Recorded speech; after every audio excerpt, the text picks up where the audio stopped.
Hi, everyone, and welcome to Fresh from the Studio. This is Women in Their Works program where we invite our member artists to share what they're working on now with you.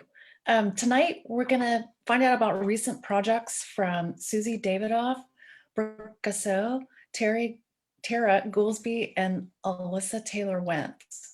Suzi will present images of a new group of monotypes about endangered birds and habitats.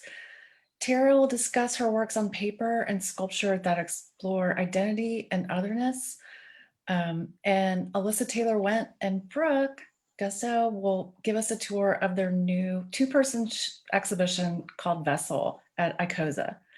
The way it'll work is each artist will have 10 minutes to present their work.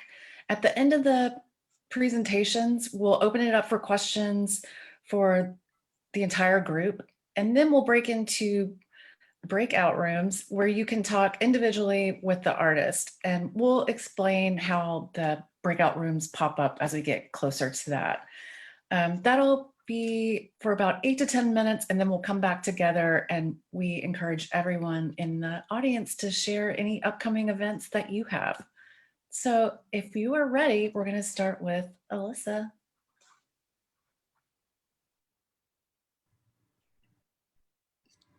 Great. Thank you so much, Diane, and thanks to Women in Their Work for having me and hosting all of us today. This is a really great new series you guys have put together, and I am proud to be a part of it. So welcome to my studio. I apologize if I get a little choppy. My studio is at Canopy in East Austin, and we don't have the best internet service in our studios. So bear with me. If it's really bad, I think that Diana will alert me in the chat and then we'll figure something out, but hopefully it won't be too unbearable. I'm in my studio right now, which I can show you around a little bit at the end if we have time. But I wanted to introduce myself and also just talk to you mostly about the exhibition I have up right now with Brooke Gassiot, who is with us tonight as well. We have a two-woman show at the ICOSA Collective Gallery, also here at Canopy in East Austin. And I'm super excited about our show. It will be up until May 8th. We have hours by appointment and also on Friday and Saturday from 12 to 6. So please come see it in person if you enjoy our presentations and you're curious about it. So without further ado, I'll tell you about our show called Vessel.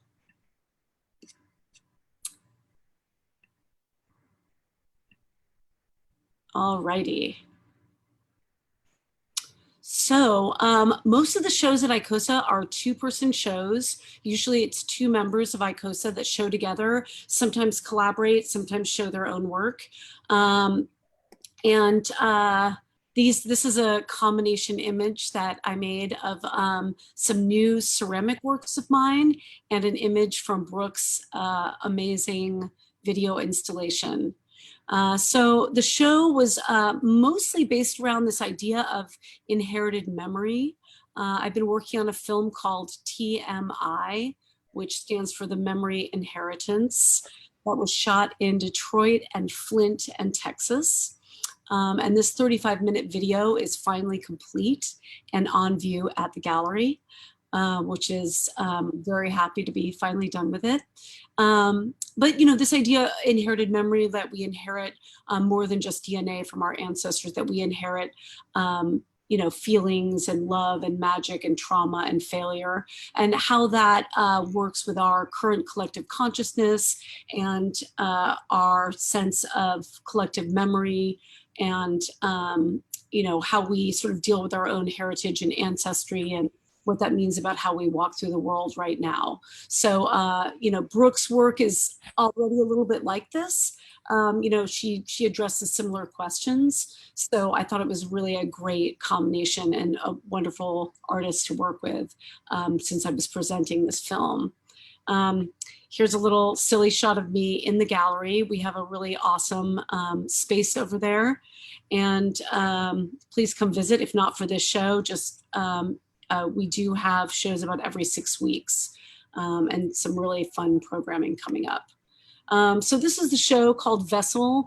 We named it that because the idea of a vessel is sort of a container that's sort of inhabited by something, either the body, the human body as a vessel, which contains a certain amount of energy, or an object is often infused with a sort of energy of, you know, how it's been handled, how it was made. Architecture is also a type of vessel, and a lot of my film was based in architecture. So these are really exciting.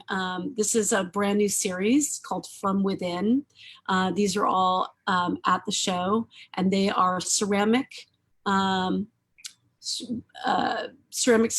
sculpture based on the idea of Egyptian canopic jars, which were jars to hold the viscera of mostly the pharaohs and the entombed. So these are a little bit more lighthearted than canopic jars. They are also inspired by the idea of a Stanhope viewer. So Stanhope viewers are these antique miniature viewers, sometimes little keychains or little charms from a charm bracelet where you could see an image or the Lord's Prayer or something if you looked and held it up to the light. So similar, if you look over at me right now, I have one of these little friends with me right now. So the idea is that, that you look through the peephole, and I doubt it's gonna really work, but I will try. Oh yeah, maybe you could see it a teeny little bit in there.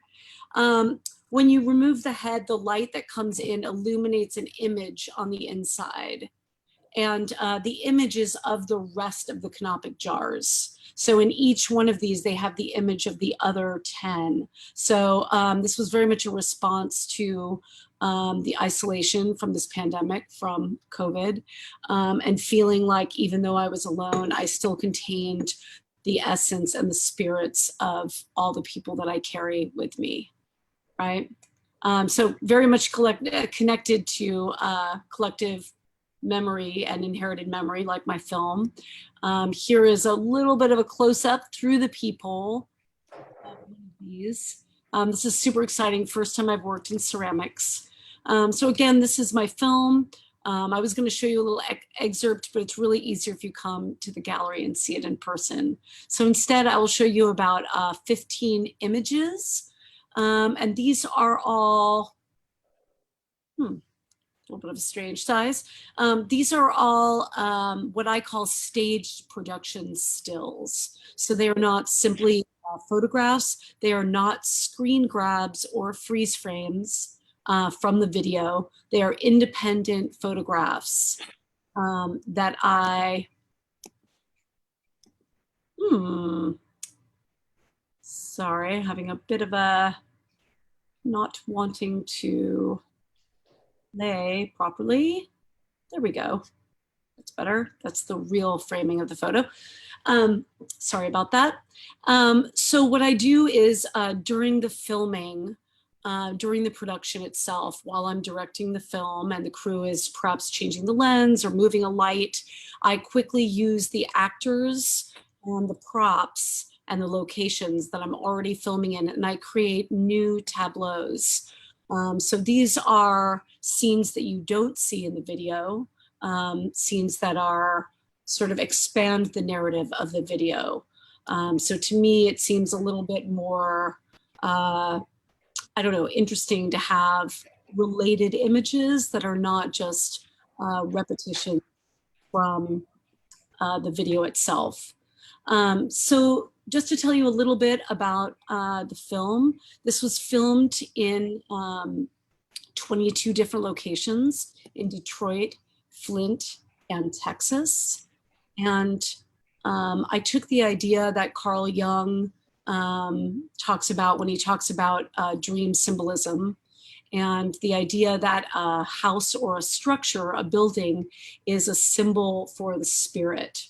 So when I was trying to imagine how to make a film about inherited memory, an abstract art film, I was like, how can I possibly do this? So I took that idea and I filmed all these sequences with various performers in 22 different abandoned commercial spaces. And I edited them together to be one endless interior. Right? So it's very dreamlike. And so the journey of the film is very dreamlike, and you're just sort of going through all these passages, and it's sort of like traveling through different generations of experience and memory to me. And I have all these performances by some wonderful singers, tap dancers, American Sign Language, contemporary dancers, and they are sort of performing in your peripheral vision. So as you're floating through this space, you go by these different performers in your peripheral vision, the same way perhaps in a dream you see something and you're not sure what you really saw or if it was really there. So these performers are using 4 different songs that have reoccurred throughout my life: St. James Infirmary Blues, Summertime, Temptation, and Amazing Grace. And it's a really unusual piece, and I'm really proud of it and really honored to have worked with all these people. When I make films, I consider it a collaboration. Even though I wrote it and directed it, I really feel like the people I work with on the crew and the performers and actors I work with are collaborators for sure. So it does feel like a very satisfying collaborative project in the end. So that is my presentation. And I don't know if is my time up, Diane? You're our awesome timekeeper. You're just about up. Okay. Well, anyway, thank you very much for listening to me talk about Vessel. And please come see Brooke and my show at ICOSA if you have a chance. Thanks so much. Thank you. And now to hear about the second part of Vessel, Brooke Gassiot.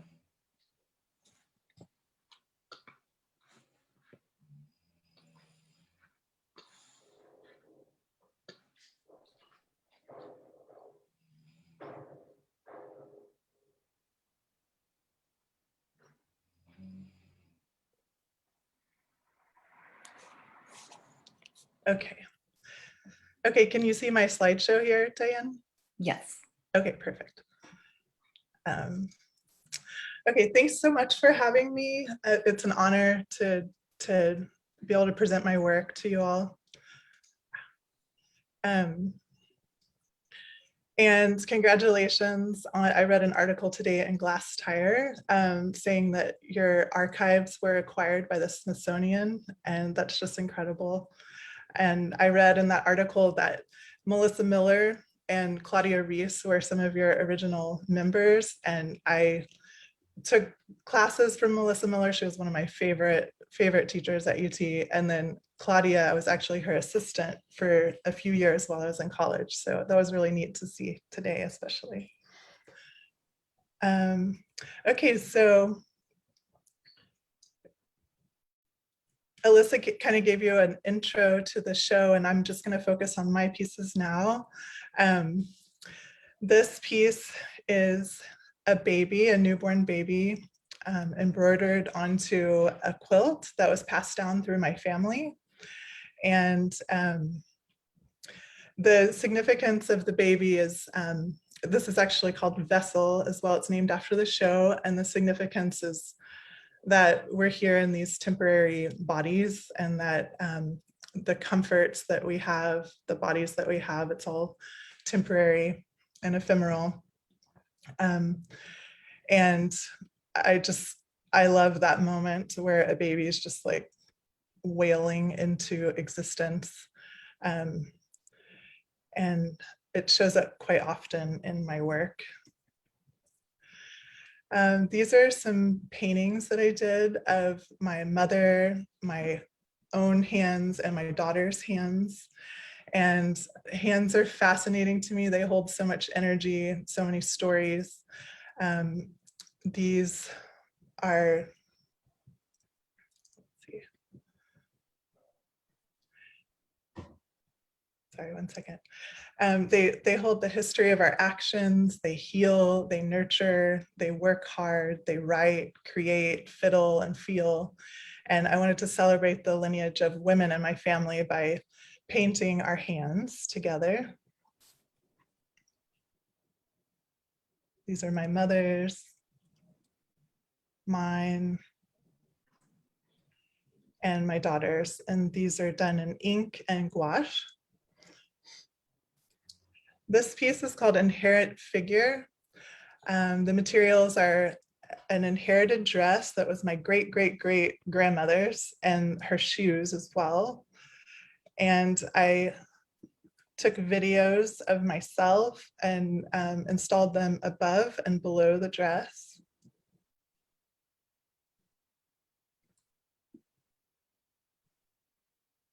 And I'll tell you more about that piece in a moment. This piece is called Neither Yours Nor Mine, and the large funnel-like form is a petticoat that was also from the same great-great-grandmother. And it's connected by some pantyhose, stuffed pantyhose, kind of as an umbilical cord, leading by way of this hook to a light box. And the light box is illuminating a print of the placenta from my 18-year-old, now 18-year-old son's birth. And the print was taken just moments after he was born. The midwives took it and painted it and pressed it onto this paper, and I've been saving it ever since. I'll tell you more about that one in a moment too. So I'm going to share a little video with you all, and hopefully it works without a hitch.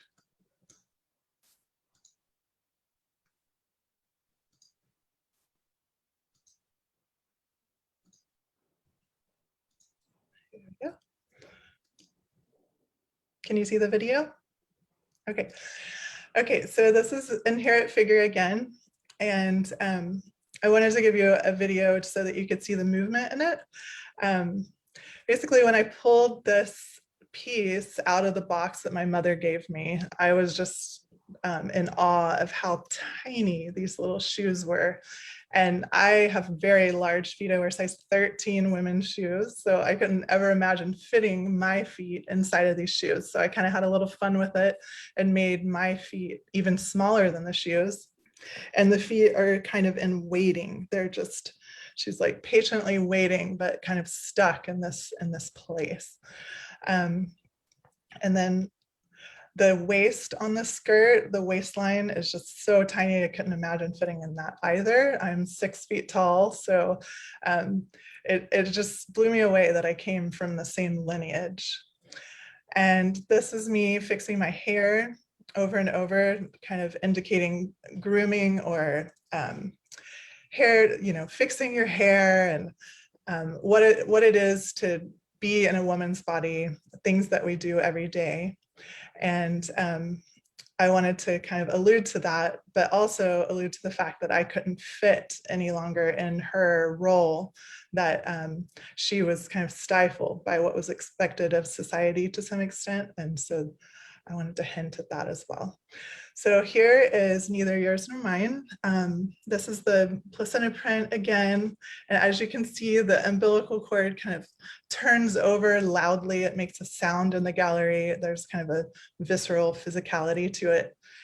And when I made this piece, I was thinking a lot about an article that I had read about how virus affects us, not in just negative ways, but also in positive ones, and that the placenta was, in effect, the evolution of the placenta was informed by a virus, and that, let's see, whoops, I skipped ahead, sorry about that. Let's see.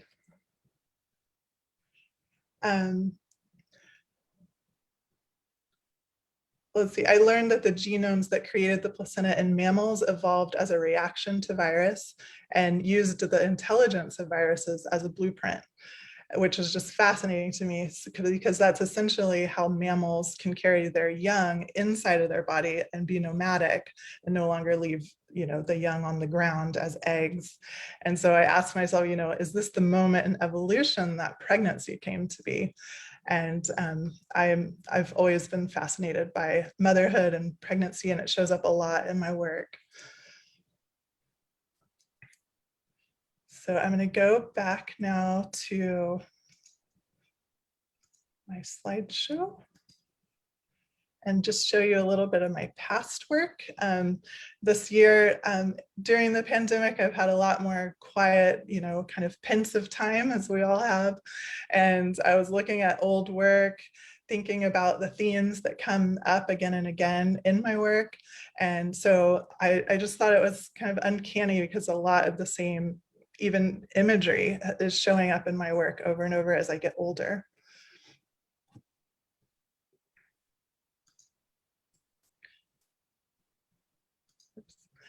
This is about a 10-year-old piece, and it's of a woman who I invited to bathe in this bathtub in my studio. And then I projected the bathing woman back into the same bathtub in the gallery. This was at Collab.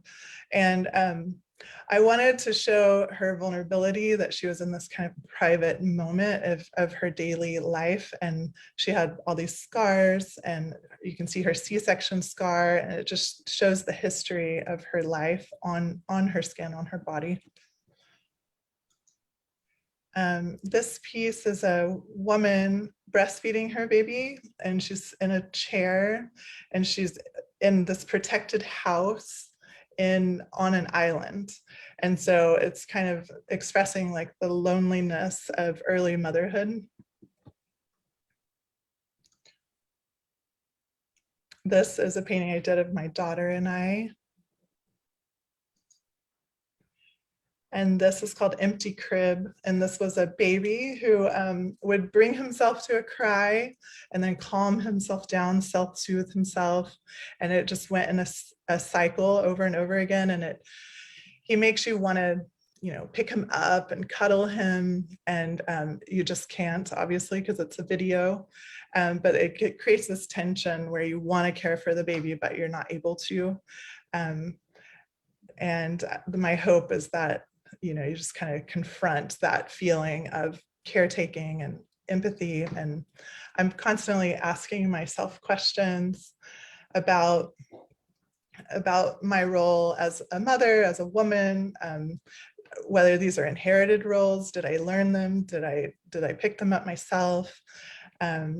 Giving, empathy. Where's the line between generosity and giving myself away? And also how emotion is held in the body. Those are all common themes that I tend to look at over and over. Yeah, so that's just a little taste of my past work, and then also the wonderful show that Alyssa and I have done together, and we've had a great time putting it together, and I hope that you can get over there and check it out. Thanks so much. Thank you.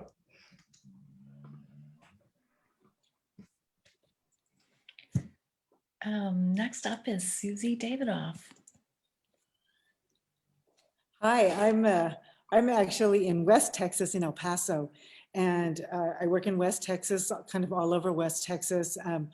My work is rooted in the natural world, and a lot of time the work is about the hikes that I do and spending a lot of time outside. For a couple of years, I've been working on an ongoing exploration of the human-wrought changes in the ecosystem. And specifically, the pieces that I'm going to show you are about the vanishing riparian habitat in the Southwest, and how the lack of this wetlands throughout the Southwest has led to big die-offs of the birds. For this project, I focused on 4 species of birds. Unfortunately, there were so many that I could have chosen from, but I chose the northern Aplamada falcon, the southwest willow flycatcher, the yellow-billed cuckoo, and the black cap vireo. So I'm going to show you images from last summer when I was lucky enough to go spend another week at Flatbed Press working on monotypes. And I chose to work with those 4 species of birds. So I'll tell you a little bit more about the process and also about the pieces. And we'll see, I'm not nearly as good as everyone else at sharing screens, so we're going to see how this goes.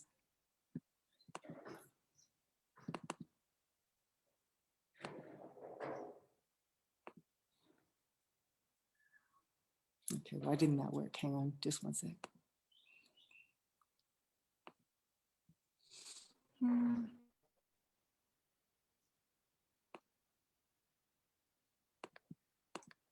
Now this is saying it's in full screen. Just one second. Shoot. There we go. Okay. So my process for working on monotypes, I've worked for, gosh, probably at least 10, 15 years at Flatbed Press with the master printers there and with Catherine Brimberry on monotypes. And it's a very different process than just being in the studio by myself, working on large scale charcoal drawings. It's very collaborative. It's very improvisational. Things happen in layers and they happen throughout the week. So I decided for these bird images that I had focused on the 4 different species of birds. I did drawings and photographs and took photos from encyclopedias specifically of the birds and made a whole bunch of stencils ranging from maybe 3 inches to a couple of feet. And I was not interested at all in any kind of hierarchy of size. So the birds weren't necessarily to size. So there could be like a little flycatcher that would be bigger than a hawk. And I wasn't really sure, as I never am when I'm working with the monotypes, where this was going to go. So I went to Austin with all of these stencils.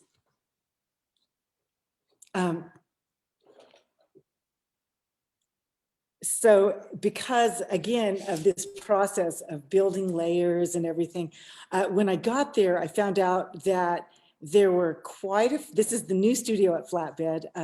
I found out that I had a bunch, maybe 10 or 15 pieces that were there that weren't finished.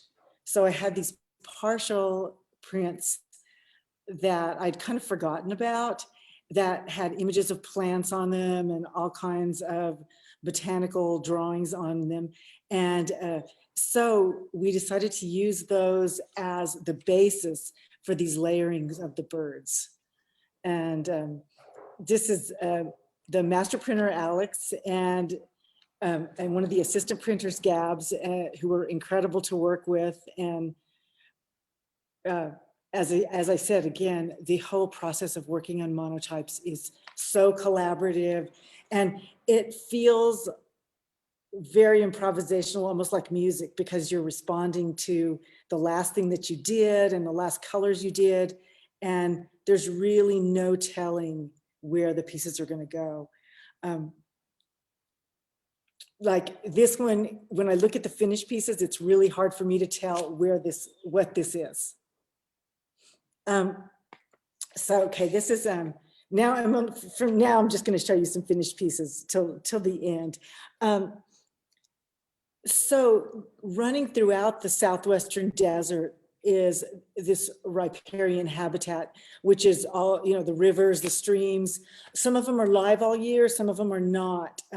But that major concentrations of all the animals and birds in the desert live in that area. So as that habitat is disappearing, it's causing all kinds of species to become threatened and endangered. So I think on this you can see I can't even tell you how many layers are on it or exactly how we did it. And the funny thing is when we were lucky enough, we had a little opening in November, I guess, of last year for the show, and a Zoom thing, but a live opening also where people were looking at work, and everyone was asking about process and how we created these images, and none of us, me, Catherine, Alex, none of us could exactly tell you the steps, so the magic of it is real important to me. I love that. Another one, and you can see some of the plant drawings from before that were on the piece. And I wasn't so interested in having these be, I guess, Audubon-like or illustrative of the birds. And so I was more interested in creating a feeling of looking up at the sky and the sky being full of birds and the birds being some closer, some farther away, but nothing specific where you weren't sure exactly what space the birds were in. As we worked, some of the birds acquired this personality, like this pair of birds here, and we got pretty involved with that. I was using stencils both as positives and negatives. So sometimes the stencil would be directly on the plate, and sometimes we'd put ink on the stencil. So again, we were just using all different kinds of processes and creating these pieces that changed so much over time. I'm fairly certain that this is the piece that was in the slide with the two print that was on the press. So it has made lots of changes. Another piece from the series, and I was working only in 2 sizes, so the smaller ones were 30 by 22 inches, and these are 30 by, I think, 45 inches. Let's see what else.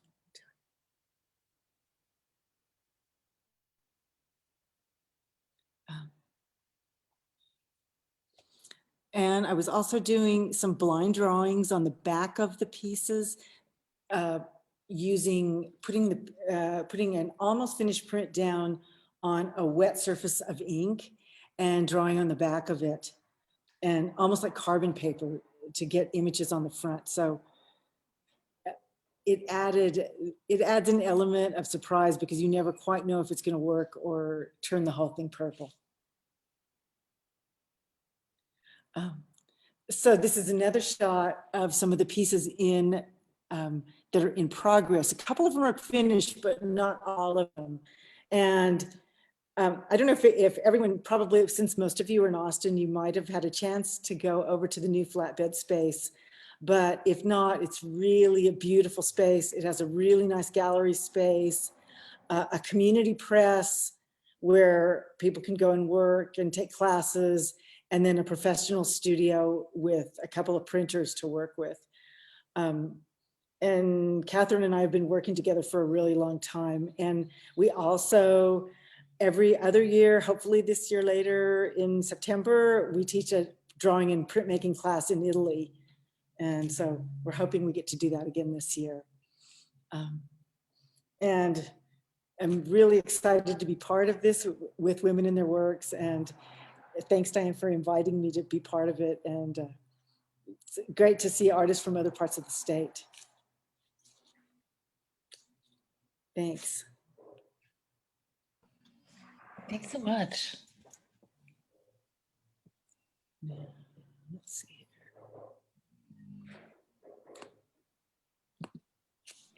Okay, there we go.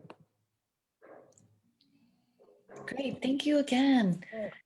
And our 4th artist is Terra Goolsby. Hi, everybody.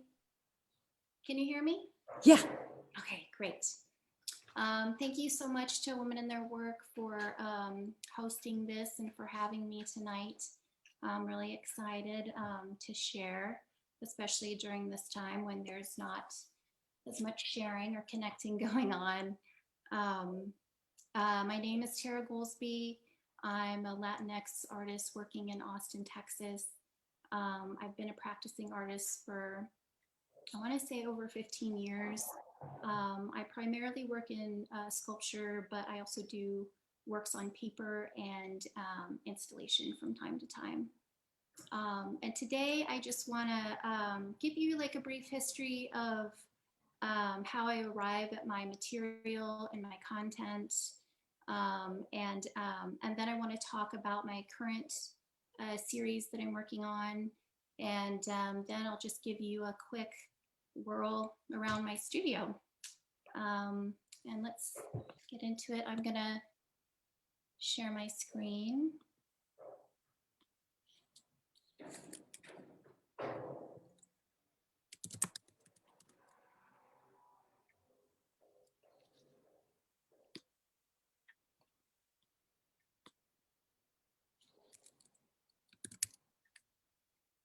Okay. Does that look all right on your end? Yes. Okay.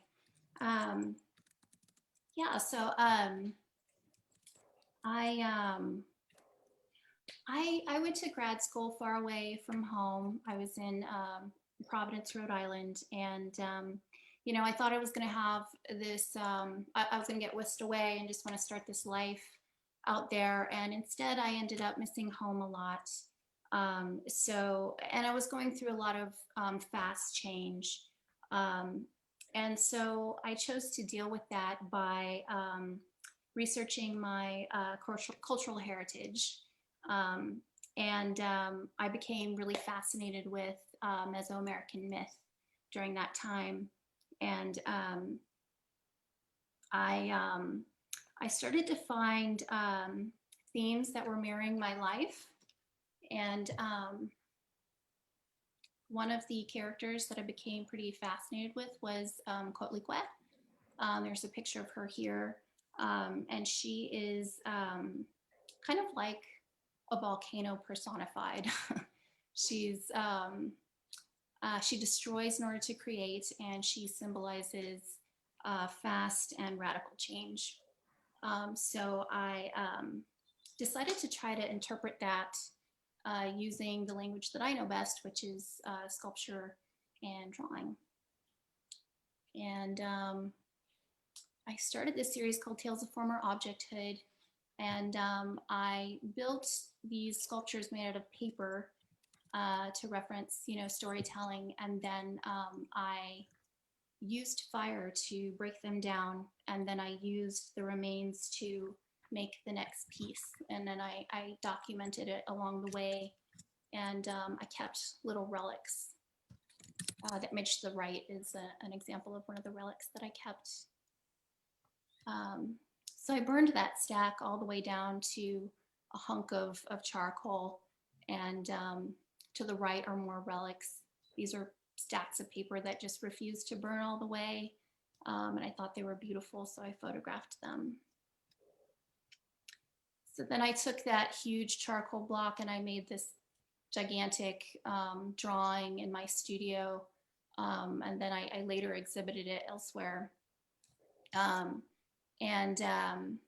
This thing, I want to say it was maybe somewhere between 5 and 8 feet wide.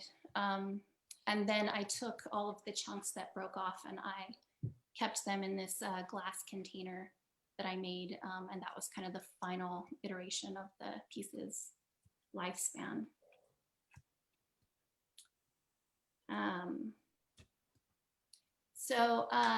Recently I've started a new series, and it's called Nahual. And I arrived at this series by, you know, kind of reflecting on the more like being in the middle of last year. And, you know, my life was changing, and there were lots of disruptions, and there was a lot of reflection and pivoting and kind of adapting, you know.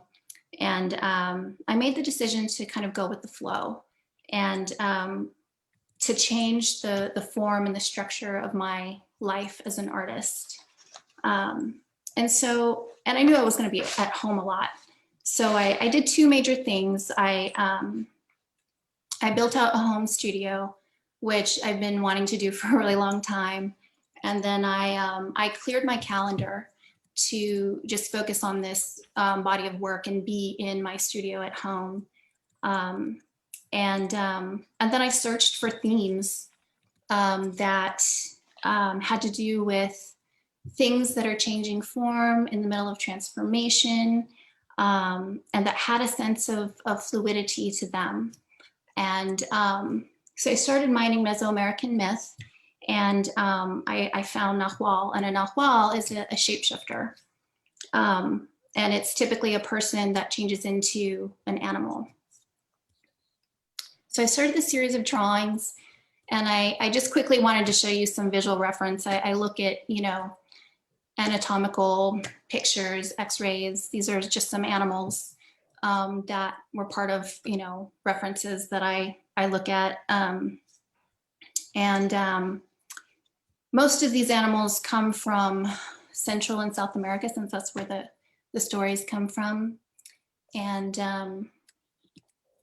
this first few drawings that I'm going to show you are the imagery is that I use to inform the work comes from monkeys. This is Alpha 1. The image to the left is the overall view, and then the images to the right are details. These are all done in Mont Blanc pen, gouache, and nail enamel. They're intended to be origins of sculptures later on. Here's another one called Alpha 2. The titles usually refer to the animal that I used as a visual reference.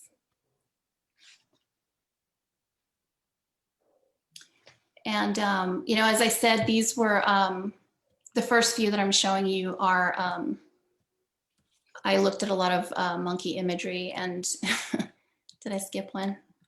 No, I didn't.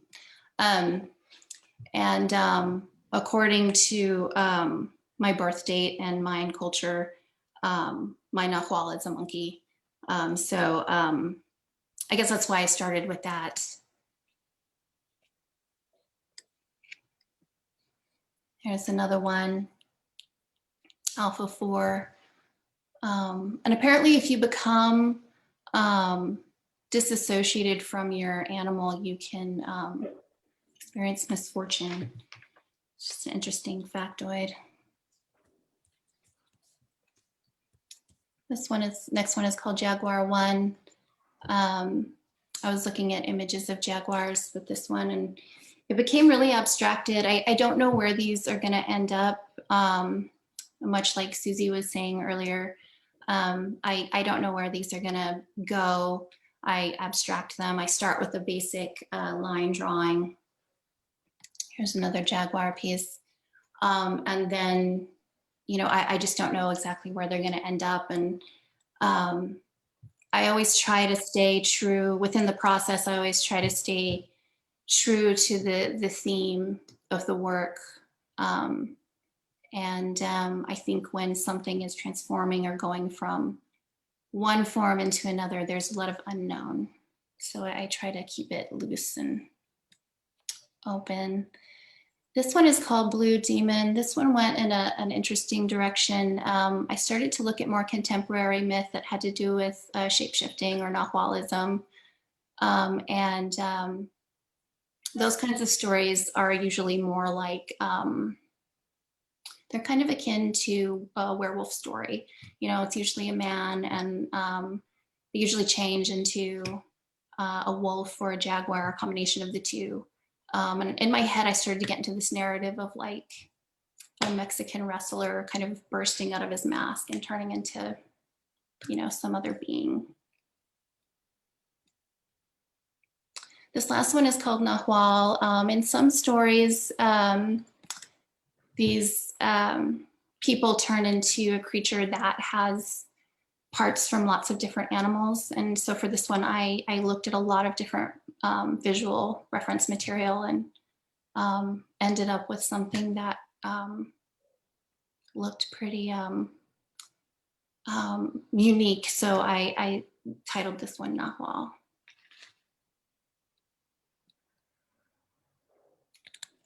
So I'm going to stop sharing my screen. There you guys are. And so, like I said before, these are all origins for sculptures to come. And in terms of that process, you know, I'm very much in the infancy stage. I'm collecting materials right now. I'm collecting bone and clothing, things like that. And in the spirit of, you know, me changing form in terms of my life as an artist, I wanted to show you guys around my studio really quickly. There's some construction and some changes going on, and I just wanted to share that really quick.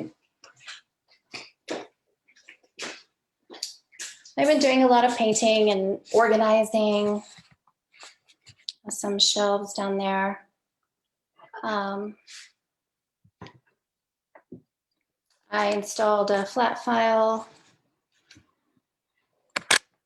There's a workbench behind this sheetrock. But the most exciting thing that I have going on right now is this this floating wall. I'm building a floating wall, which is really exciting. I'm hoping to have it done this weekend. And then in terms of the future, I have plans to replace my garage door with something insulated and to install some AC. And again, thank you so much for having me. I really like this program a lot. I've looked at all the videos and I enjoyed all of them. So thank you. Yeah, thank you. Thank all four of you for your presentations tonight. Do we have any questions for the whole group before we move into the breakout rooms?